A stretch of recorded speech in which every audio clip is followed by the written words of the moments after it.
พญานกเป้าตั้งแต่เกิดหลอดทองพมรแม่มารดามานี่บ่เคยเห็นเหตุการณ์มารหายมีแต่สุขอยู่สร้างนาสวนหัวไห้ไปเฮ็ดหลายก็ได้เข้าเต็มเล่าเต็มเยียดีละสารสัตว์หายบ่มีมาปั้นป่วนเฮ็ดหุ่นกาไหลแห้งกลัวย่านภายนี้มันจะเกิดเหตุหายสรรพสิ่งสันใดเดนอหรืออินพรมยมมนาเสกสรรกันแกงเฮ็ดให้เข้าขาดแรงแกงขาดหม้อบ่มีบุญสมภารตลอดหอดบอนบันเครื่องซ้อนหอนเอาแล้วบ่พอเคยเว้ายังสามห่มโพสีไผบ่มีเวรกรรมห่มโพจึงกวมกุมไผยังฝันยังเพ้อยังละเมอฝันไฟมักสิ่งของมากล้นเหลือท้องอิ่มบ่เป็นนั้นจักได้ตกจากสวิงคำกาศพเล็กศพทองสิย้อนยีสับพร้อมซับหมดแล้วสับตามตนโตซับให้หลานแหลกล้อนตกลงพื้นอเวจีพุ่นเยอเงึดเด้หมู่ปักขี่สาดซอยเขาเคยงอยกิ่งง่าบ่เคยมาเวินใกล้สิ่งเข้าให้กินมีแต่เวินฟ้าเวหาอาแอนแม่นเสียงขันก็อินอ้อยให้สื่นพระไทยตกมื้อนี้กลับเกิดเป็นผีแล้วบ่เซลลงมาเมืองคนมืดมนเต็มพื้นกืนกินข้าวที่สุกเหลืองเต็มทงไผทรงฝูงเจ้ามาปุ้นหมู่เฮาบ่นอหรือว่าผิดหีดบ้านของหลวงคืนคาดให้บอกลางออกซี่พอได้แต่งตามได้ถอนไผปราบแพ้มนุกสกุณาหานีจักยกให้เป็นผู้กล้าแม่ทัพเอกองค์หรือบ่ดังนั้นก็ยกให้เป็นเจ้าแผ่นดินแทนพุ่นแล้วนี่แม่นคำสั่งของเจ้าพญาที่ติดประกาศไปทั่วท้องถิ่นดินนาให้ทุกคนต่อสู้กับหมู่นกเป่าที่ลงมากินข้าวตามทงให้ทงนาจนเฮ็ดให้ประชาชนพลเมืองเกิดความอึดหิวกินข้าวอยู่ตามไห่นาหมดแล้วก็บินเข้าไปกินฮอดเข้าอยู่ในเล้าในเงียนักตามนักโลดบินมาญาติกินหอดเข้านึ่งอยู่ในโหดในมวยเห็นไผถือปั่นเข้าบ่ได้บินมาซับตอดกินโลดแม้แต่หอโหงเจ้าพญาก็เต็มไปด้วยฝูงนกเป่าก็ทาญาติกินเข้าป่าอาหารมีเทื่อหนึ่งเจ้าพญาเสวยอาหารอยู่นั้นนกเป่าโตหนึ่งก็บินแซวมาคาบเอาเข้าป่าแล้วก็บินออกจากวังไปทิ่มลงน้ำเทื่อต่อมาก็ถูกพญาจับได้แล้วพญาก็กล่าวต่อนกเป้าตัวนั้นว่าดุลาทานนกเป้าเจ้าแห่งกายญาสิทธิ์ก่อนเฮาเจ้าเคยเป็นมิตรผูกพันสนิทแน่นแม้นว่าเสียพระทัยซ้ำนำไผ่นอจึงปีนตาวเฮ็ดให้สาวพี่น้องหนฮ้อนเดือดนำเมื่อได้ยินพญาถามเส้นนั้นนกเป่าจึงได้เว้าต่อพญาว่าฟังเยอะพญาเจ้าเนานั่งเมืองคนยังมีนายพรานหนึ่งตนลัดดงเดินดันลาวท่านจับเอาได้องค์ซ้ายโอโลดพญาเฮาทั้งบีบคอยอญาติป้อนลงตามตุ้มมุมมัมเว้าว่าเอาไปเฮ็ดลาบแจวใส่ของแล้วเมื่อจ้อยบ่ส่งคืนเหตุนั้นพญานกเป้าของพวกเฮาจึงจัดส่งกันมานำเอาโอรสของเพิ่นขอเดชะเจ้าพญาเมืองข้านี้แม่นแม่ทัพกาของพญานกเป้าบรรษาทหารนกทั้งหมดมาต่อสู้เอาพระโอรสกลับคืนเมืองถ้าบ่ได้ฝูงข้าจะบ่พากันกลับคืนและจะทำความวุ่นวายอยู่อย่างนี้เมื่อพญาฮู้จุดประสงค์คือแนวนั้นก็ได้แต่งคนไปนำเอานายพรานคนนั้นมาพบนายพรานก็รับสารภาพว่าตนเองได้เอาลูกนกเป้าแท้ย้อนเห็นว่าความสวยงามและแปลกประหลาดบ่เหมือนนกตัวอื่นที่เคยพบเห็นแต่เดี๋ยวนี้ได้มอบให้ลูกสาวพญาไปแล้วเมื่อฮู้แนวนั้นพญาจึงห้องลูกสาวมาพบแล้วก็ถามขึ้นทันทีว่าลูกเอ๋ยให้ลูกจงปล่อยนกเป้าน้อยตัวนั้นซาถ้าบ่ดังนั้นบ้านเมืองของเฮาสิล่มจมเมื่อได้ยินพ่อเว้าคือแนวนั้นผู้เป็นลูกสาวก็ตอบมาว่าพญาพ่อเอ๋ยถ้าปล่อยนกตัวนี้ไปใจลูกก็คงจะขาดตาย ลูกเอ๋ยต้นตายนี้ก็ยังดีหลายอย่างดีกันวางปล่อยให้ประสาเสือมอดวายตายเพื่อนาทงเข้าเฮายังเลี้ยงชีวิตยังปล่อยเข้านาเซียนเสื่อมสูญเป็นบ่ตายหนึ่งยังเป็นตื้อก็คือใครควรแดตื้อตายยังหนึ่งนั้นเขาเว้าซาควรลูกเอ๋ยเดียวดายสร้างนครสิบ่หุ่งเฮืองดอกหนาแหน่งหิบโหมไผฟ้าสานสร้างจังสิควรใดเมื่อได้ยินพ่อเว้าคือแนวนั้นลูกสาวก็ได้ตัดสินใจปล่อยนกตัวนั้นออกจากตุ้มนกเนาอยู่ตุ้มเงาง่วมทุกหนอุกอยู่ในหรือไทยจิตคิดทางนางคานน้อยงอยคอนตุ้มก็ยังมีนางป้อนเหยื่อบัดนี้ต้องปะปล่อยตุ้มหนีน้องห่างไกลเลยนอออกจากตุ้มโดดเดี่ยวเปี่ยวเหงาหาคอนจับพักเสาเนายังตัดใจได้ไหลบินทะยานสู่ใจหนึ่งคิดฮอดสู้นางล่าลูกพญานกบินออกวิทย์หอปราสาทนางลาก็สิ้นใจพอดีนางสนมก็มาวังให้นำเป็นแซวเมื่อได้ยินเสียงไห้นกตัวนั้นก็บินกลับคืนมาหามันได้มาเฝ้าซากศพของนางและบ่ยอมบินไปไสเมื่อเห็นแนวนั้นพญาจึงได้ออกคำสั่งให้จับเอานกเข้าตุ้มส่วนคนพี่ของนางก็บอกให้จูดโดยปะไว้รอพญากลับมาแต่ภูหิมพานต์ซึ่งเป็นบอนอยู่ของพญานกเป้าจึงคอยเมียนซบเมียนข้าว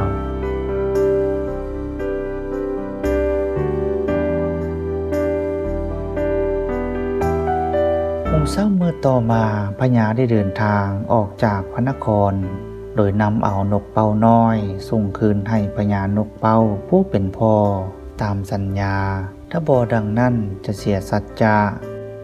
การเดินทางได้แก่ยาวเกือบหอดปีเสนาอามาตย์ได้ล้มหายตายจากเทื่อละคนเทื่อละ2 คนตลอดหอดมาก็ตายจนหมดย้อนเกิดความเจ็บไข้ได้พญาในระยะการเดินทางสุดท้ายมาเหลือเพียงพญากับนกเป่าน้อยทั้งสองได้ออกเดินทางไปถึงแม่น้ำใหญ่แห่งหนึ่งซึ่งบ่สามารถลอยข้ามได้เขานำสัมปาที่ถือไปกินทางก็หมดเกลี้ยงเห็นแนวนั้นนกเป่าจึงได้เว้ากับพญาว่าเจ้าพญาเมืองผู้ทรงศีลธรรมประจำใจเจ้าพญาอยากข้ามแม่น้ำแห่งนี้ได้จงลับตาแล้วปล่อยผู้น้อยนี้ออกมาจากตุ้มแล้วท่านขอจะข้ามได้อย่างสบาย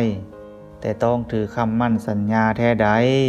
อย่ามืนตาเป็นอันขาดถ้าพญามืนตาเมื่อนั้นพญาจะกลายเป็นหมาขี้เหือนตัวหนึ่งที่จอยพร้อมและน่าเกลียดชัง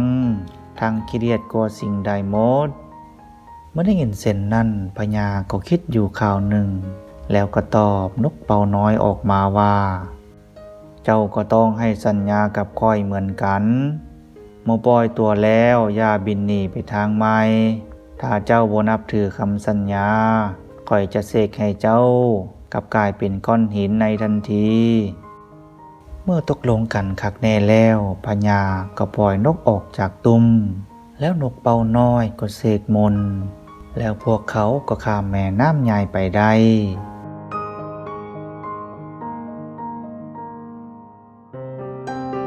เมื่อข้ามแม่น้ำใหญ่วิดแล้วเจ้าพญาก็ย่างต่อไป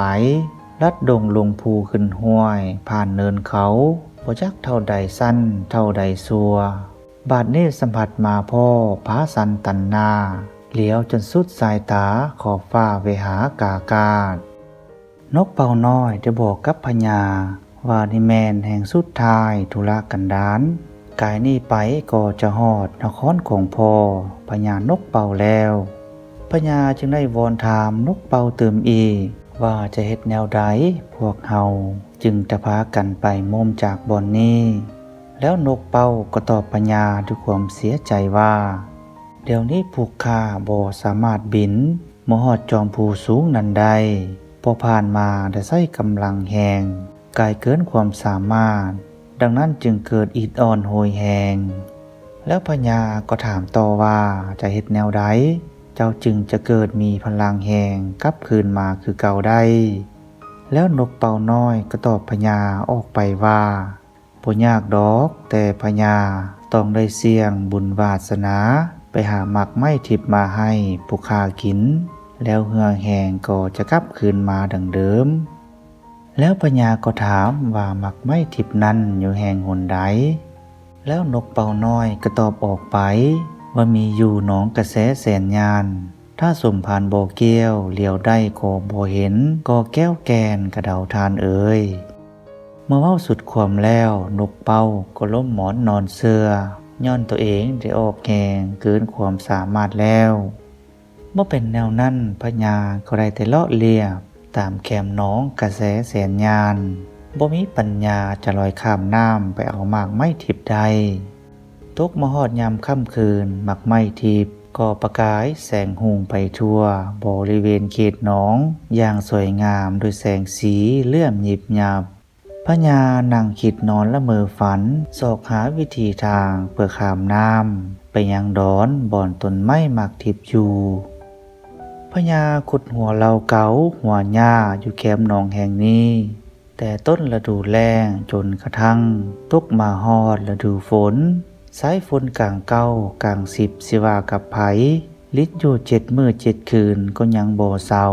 ความหนาวได้บีบกันพญาอย่างนักหน่วงย้อนบ่มีบ่อนพักพาอาศัยแต่พญาเจ้าก็บ่ยอมนั่งอยู่นอนดายอย่างให้เหตุผลต้องดิ้นรนหาบ่อนกำบังท่านย่างไปเรื่อยๆเมื่อย่างแล้วก็แล่นอย่างบ่มีจุดหมายปลายทางบังเอิญเลยพบนกหงส์คำตัวหนึ่งยืนซึ้งๆตากฝนอยู่พญาจึงฟ้าวบืนขึ้นไปไล่ลีในกองกกปีย้อนคมอิดเมื่อยเจ้าพญาจึงนอนเสือบลับไปอย่างแจ็บจมเมื่อฟ้าขาวดาวแจ้งนกหงส์คำจึงเวินไปซอกหากินอยู่กลางดอนสวดหูเมื่อเคงตื่นขึ้นมาพญาก็ตกใจอย่างแหงโอ้ยกูนี่ก็สั่วซ้ำถึงป่านนี้เนาะนอนจนลืมฮอดตื่นบ่นี้จักแม่นบริเวณเขตใดแล้วเนาะนกหงส์คำมันบินเทื่อหนึ่งไปตั้งหลายพันโยชน์เดี๋ยวนี้ตัวของเฮาคงห่างไกลจากดินแดนหนองกระแสตั้งแสนไกลแล้วอันนี้ละเนาะเพิ่นว่าอยากไว้ให้คานอยากนานให้แลนมันนางเว้านางจมคนเดียวพญาจึงค่อยๆม่นออกมาจากกกปีของนกหงส์คำพอโยงตีนลงมาเหยียบดินพญาก็ถูกรัศมีอันแปลกประหลาดมากระทบใส่อย่างแหงจนตั้งตัวบ่อยู่ความเจ็บปวดและฮอนเอาปานไฟลนได้เกิดขึ้นทั่วตนโตของพญาเองก็คิดว่าถูกแม่มดแสดงฤทธิ์เดชใส่แล้วจึงตั้งสมาธิจมมนกลคาถาโต้กลับคืนความฮ้อนและความเจ็บปวดดังกล่าวก็ค่อยๆหายไปแต่แสงสว่างเป็นสีเขียวสีแดงสลับสีเหลืองยังคงสว่างไสวอย่างจบงามประกายอยู่พญาได้สังเกตเบิ่งหอบจึงเห็นต้นไม้ทิพย์ตั้งอยู่กกมันสูงสง่ามีมากอย่างนกหนาและน่าแสบหนัวแท้ๆกินลงไปคือจะมีแหงขึ้นวาบแต่จะหาวิธีใดขึ้นไปเอามากไม้นั้นได้เพราะต้นไม้นี้ใหญ่สูงจนสุดสายตาจำเป็นพญาจึงได้แต่นอนเฝ้าอยู่ห่มต้นไม้นี้หลายเว้นหลายคืนเช้ามื้อหนึ่งนกแก้งคู่บ่าวสาวบินมาจับต้นไม้ทิพย์แล้วก็ซับตอดกินหมากไม้อย่างสำราญป้อมทางหยอกใหญ่กันไปพญาได้แต่แงนเบิ่งนกคู่นั้นด้วยความอ่อนซ้อนใจนกแก้งสาวมัวเมาแต่เอียงอายกินแจ๊ะเลียจนเฮ็ดให้หมากไม้หลุดออกจากโศกตกลงมาพญาเห็นแนวนั้นจึงเฝ้าเก็บเอาแล้วก็หอกพกใบใส่แพมัดแอวเป็นอย่างดีเมื่อได้หมากไม้ทิพย์ดังใจปองแล้วพญาก็จนตาแจ๋ข้ามน้ำบ่ได้จนตะเวนตกต่ำคำมืดความอิดอ่อนโหยแหงได้แล่นเข้ามากลุ่มตัวห่างขีงของพญาย้อนความเมื่อยจึงได้ล้มตัวเข้านอนลืบหินแล้วก็นอนหลับไปพ พญาได้นอนรับฝันดีเกิดมีน้ำไหลเข้าปากเข้าดังเฮ็ดให้พญาตื่นขึ้นทางหงายอย่างไววาเมื่อมื้นตาเบิ่งเห็นแต่พื้นน้ำแล้วพระองค์ก็กล่าวขึ้นมาว่าโยเกิดเป็นมนุษย์นี่มี108,000ประการน้อสิ่งบ่เคยพบก็เคยเห็นแนวบ่ฮู้ก็ได้ฮู้กรรมผู้ข้าเว้นมานำจองแล้วน้อขาดบ่สุขอยู่สร้างนครกวางทรงสีถ้าว่ามีกรรมแท้ขอให้ตายจมจุ่มนิทรให้น้ำไหลลองทื้นตายทิ่มให้สว่างสาพญาได้ใส่หมดกำลังที่มีอยู่เพื่อกันใจให้วิตจากน้ำทั้งใจก็คิดผู้เดียวว่าโอ้บอนเฮานอนเมื่อคืนนี้แม่นเก็ดแค่บ่แม่นลืบหินดังที่เฮาคิดเมื่อพระโลขึ้นมาจากนาน้ำพระองค์บ่ฮู้ว่าจะลอยไปทางใดดีเพราะว่าน้ำกว้างหลายสังเกตบ่ได้ว่าทางใดฟังทางใดร้อนนกกระเต็นสิวตัวหนึ่งจับอยู่โงนหินถ้าจอบกินปลาเมื่อแล้วเห็นพญาลอยน้ำปลิบปลอมันก็คิดว่าแม่นปลาเลยแซวลงมาคาบเอาแล้วมันก็บินเวินเข้าหาห่างอยู่แคมฟังเพื่อเอาเหยื่อที่หาได้เมื่อป้อนลูกของมันโชคดีเวลานั้นลูกของนกกระเต็นพวมนอนลับอยู่ก็ยังบุญอยู่ทาบ่สั้นเจ้าพญาคือสิบ่เห็นหอดกระดูลูกนอนหลับแม่ของมันก็เลยปะเหยื่อไว้แล้วก็เบ็นหนีไปซอกหาเหยื่อมาเติมได้โอกาสดีพญาเลยลักหนีออกจากหัง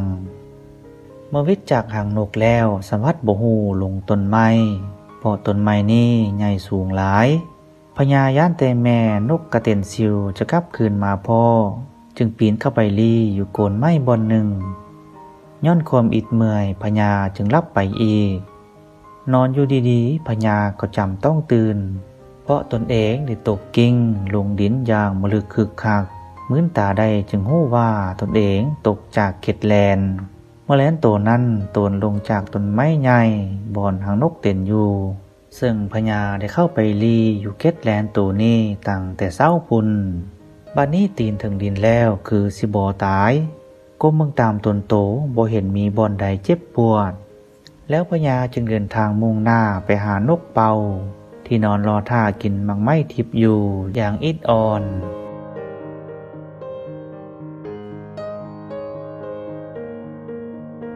เมื่อเดินทางไปถึงบ่อนนกเป่านอนก็พอดีควบ3 ปีเต็มๆนกเป่าก็บ่เห็นจักว่าหายไปทางใดหรือว่าตายไปดนนานแล้วก็บ่ฮู้พญาก็ห้องเฮียแต่ก็บ่มีเสียงตอบแต่อย่างใดเลยพระองค์คงรู้สึกหิวแหงตั้งแต่เดินทางมาฮอดหนองกระแสแสนยานเข้าป่าอาหารมื้อกินมื้อบ่เป็นแนวนั้นพญาถึงซอกหาหน่อไม้เด็ดพักหามันกินให้อิ่มดีมีพญาเสียก่อนจึงจะนำซอกหาห้องหอยของนกเป่าตื่มอีกพญาไปพ่อเครือมันเครือหนึ่งเกิดอยู่หัวโพนดินเป็นเครือที่ใหญ่งามเบิ่งทรงคือหัวสีใหญ่พญาจึงได้ใส่เล็บทั้ง2เบื้องคดเครือนั้นเมื่อคดไปคดลงไปก็เลยพ่อนกเป่านอนสั่นอยู่วับเมื่อเห็นแนวนั้นพญาจึงเฝ้าแก้เอาหมากไม้ทิพย์ที่คอดไว้อยู่พกแพมาให้นกเป่ากินฤทธิ์ของหมากไม้ทิพย์ได้กระจายไปทั่วเส้นเอ็นของนกบ่พอข่าวเหื่อแห้งก็แล่นมาคือเก่า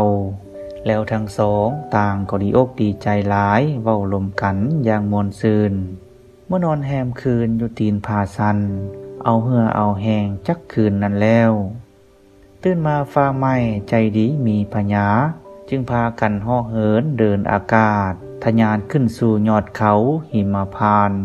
ที่มีเสาเสมนสูงสุดสัวจุฮอดเมืองฟ้าคาคุง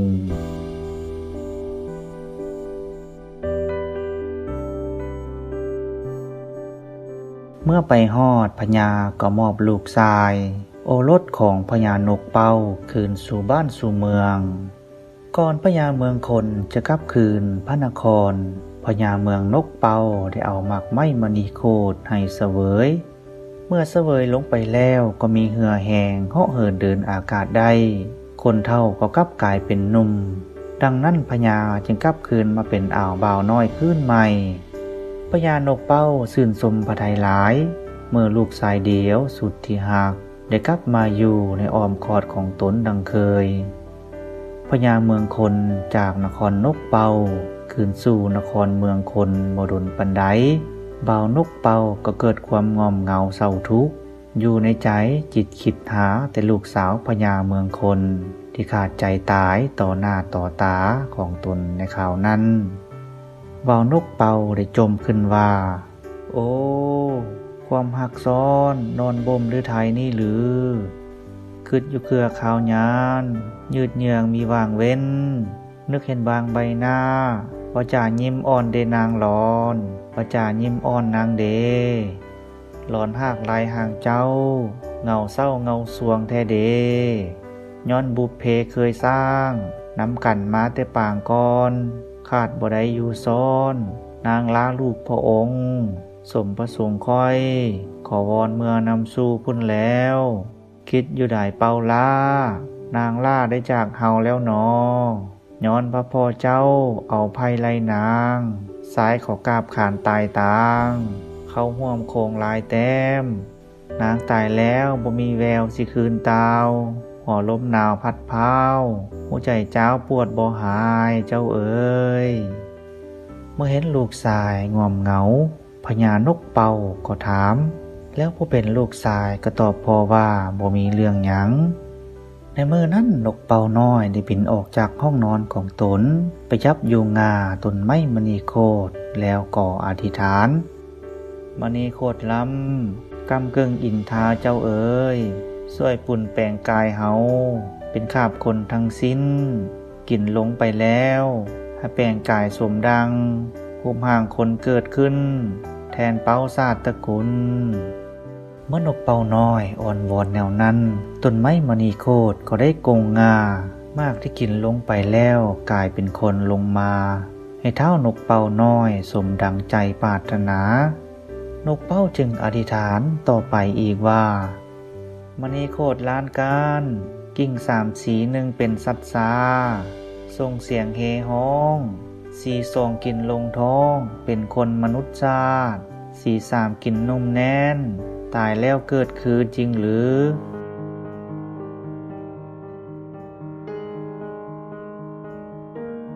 ย้อนมาถึงเจ้าพญาเมืองคนนับแต่ได้จากพระนครไปอามาตย์สั้นผู้ใหญ่จึงได้ว่าราชการแทนวางระเบียบอย่างเคร่งครัดคนในบ่ให้ออกคนนอกบ่ให้เข้าส่วนซากศพของลูกสาวก็ยังคงรักษาไว้เป็นอย่างดีมามื้อหนึ่งมีชายหนุ่มเดินทางมาแต่ถิ่นไกลขอเข้ามาทางในเมืองทหารยามเห็นก็ซ้อถามว่ามีท่าทางน่าสงสัยทหารจึงคุมตัวไปขังไว้อยู่คุกหลวงย้อนเจ้าพญาเมืองออกเดินทางไปส่งนกเป่าน้อยเป็นเวลาหลายฟ้าหลายปีแล้วบ่เห็นตาวคืนเสนาอามาตย์จึงจัดพิธีเสียงโศกหาผู้มาครองบ้านสืบเมืองแทนโดยเอาพวงมาลัยแกว่งไปถ้าพวงมาลัยตกคล้องคอผู้ใดผู้นั้นก็จะได้เป็นเจ้าพญาแล้วพวงมาลัยก็ได้ลอยกายฝูงคนทั้งหลายเข้าไปหาคุกหลวงแล้วก็ไปคล้องเอาคอสายหนุ่มแปลกหน้าคนนั้นเมื่อเป็นแนวนั้นไพฟ้าราษฎรจึงยกให้สายดังกล่าวนั่งครองเมืองเป็นพญาแทนเมื่อชายคนนั้นได้นั่งเมืองก็ส่งประกาศหาหมอยามาปัวเอาลูกสาวของพญาที่ตายไปในปางก่อนนั้นให้คืนมาเป็นคนคือเก่าถ้าไผปัวได้จะยกนางให้เป็นเมียพร้อมทั้งเป็นเจ้าพญาแทนบรรดาหมอยาต่างก็เรียนแถวกันมาปิ่นปัวนางหวังให้มีชีวิตคืนมาแต่ก็บ่มีไผสามารถเฮ็ดได้สุดท้ายก็มีหมอยาหนุ่มน้อยคนหนึ่งอาสามาปิ่นปัวแล้วสั่งให้สาวสนมกรมมาวังที่เฝ้าอยู่นั่นออกนอกจนหมดแล้วพวกเขาทั้งหลายก็ปฏิบัติตามคำสั่งของหมอเมื่อคนทั้งหลายออกจากห้องไปหมดแล้วเท้าจึงค่อยเปิดผ้าไหมคำป่งศพนั้นออกแล้วหมอยาหนุ่มน้อยคนนั้นก็กล่าวขึ้นว่า โอ้ คนตายใครโรคภัย อันใดเด้นอตายมื้นตายิ้มแย้มตนตัวเจ้าโบลาเหลือง ตายสะอื้นเสียพระทัยใจข้าตายวาดนี้คงได้ไทยถามยมมาบานเจ้าเอาบัญชีเข้าซื้อและบอตายบ่มีไผหับหูวิญญาณเจ้าเล่ายังอยู่ได้บายเอาได้อย่าดีวิเศษก่อนมามณีโคตรค่าล้านทานแล้วเกิดคืนขอแต่สิ่งศักดิ์สิทธิ์ล้ำนำวิญญาณมาสู่เข้าอยู่สิ่งเก่าเขาวิญญาณเจ้าดังเดิมนิทอนว่าแล้วลูกสาวพญาก็กลับคืนมาเป็นคนคือเก่าอย่างบ่น่าเชื่อหลังจากเป็นปัวนางคืนมาเป็นคนแล้วหมอยาหนุ่มก็ออกจากห้องพอวิดประตูก็เลยเกิดมืดมนอนทการขึ้นฝูงคนทั้งหลายพากันแตกตื่นเมื่อความมืดหายไปหมอยาวิเศษคนนั่นก็หายไปนำ